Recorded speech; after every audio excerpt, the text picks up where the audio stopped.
Hey guys, in this video I'm going to show you how to contact WorldRemit customer service. If you find this video helpful, please drop a like and subscribe.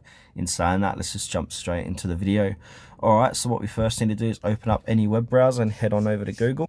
And now once we're here, we need to type in the Google search box, WorldRemit customer service.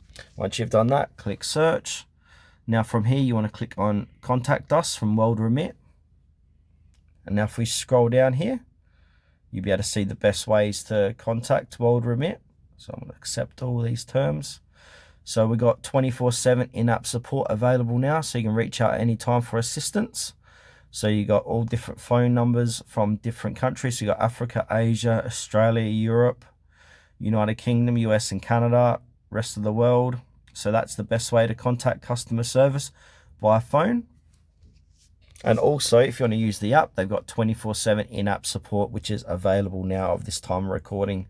So you can reach out for at any time for assistance.